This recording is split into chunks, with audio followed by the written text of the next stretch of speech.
Skip it up and that up.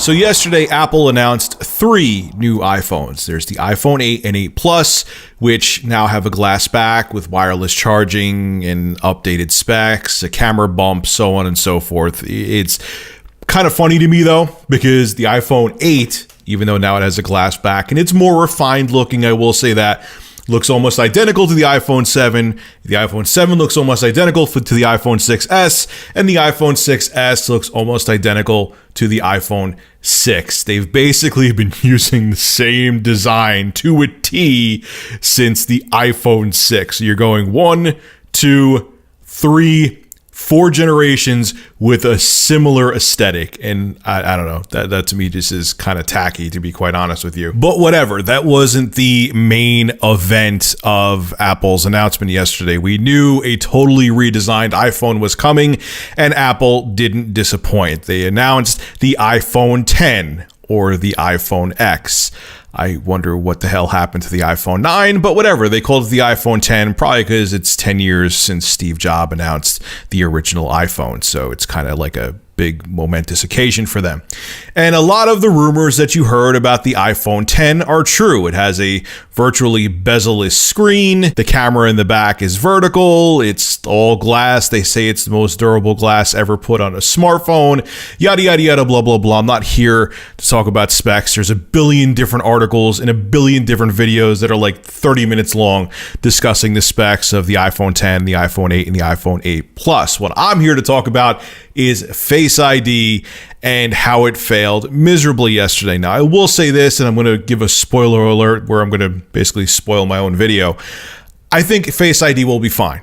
Okay. And I'm not white knighting for Apple. I've been a very staunch critic of Apple before, but I have a feeling Face ID, when they finally release the iPhone X in December, I have to keep on reminding myself not to call it the iPhone X.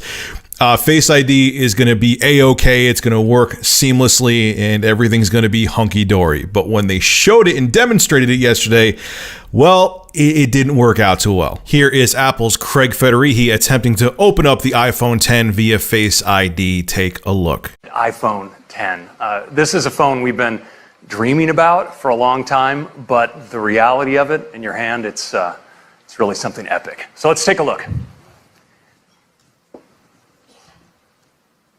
Here is iPhone X. Now, unlocking it is as easy as looking at it and swiping up. And, you know, let's try that again. Ho, ho, ho, ho, ho, ho. Let's go to backup here and get right in. So here we are, and you see this expansive. Now, there's a lot of people freaking out about this, being like, oh my God, Face ID is going to be terrible. And there's a whole bunch of videos out there, and a lot of people are concerned. But I'm going to tell you something right now. Face ID is going to be fine. Gaffes happen during live presentations. I'm sure some heads are rolling over at Apple right now, and there's a bunch of angry execs, because I'm sure they were very concerned about Face ID running flawlessly, because they're getting rid of a very popular feature, getting rid of Touch ID, okay? And they wanted to show people, hey, look, Face ID is seamless, it's smooth, it's quick, don't worry about it. You may not have a thumbprint scanner, but Face ID is just as good, if not better. And then they had a demonstration that made it look terrible. But if you really pay attention to when Craig was on stage trying to use Face ID, I don't even think it was the iPhone's fault. Here's a still image from The Verge. If you look here when they had the iPhone X on the big screen, it says your passcode is required to enable Face ID. It's kind of like the same thing when you have Touch ID on your iPhone or on your Android phone. Well, it's not called Touch ID, it's just called a fingerprint scanner on an Android phone, but you get my point. The first time you turn on the phone, you gotta punch in your password first before the fingerprint scanner works. And I'm sure it's the same thing with Face ID, and it seems like that's all that really happened. But when you're trying to have like a smooth, flawless presentation of your newest tech, even a small little issue like this looks disastrous. So the bottom line is this: I think Face ID will be fine. Yes, Craig Federighi looked like he was going to pee his pants yesterday on stage. Ho, ho, ho. But mistakes happen during live presentations, and I'm sure that Apple put their time and effort and research in to make sure Face ID worked right, especially since they got rid of Touch ID. It kind of has to work right.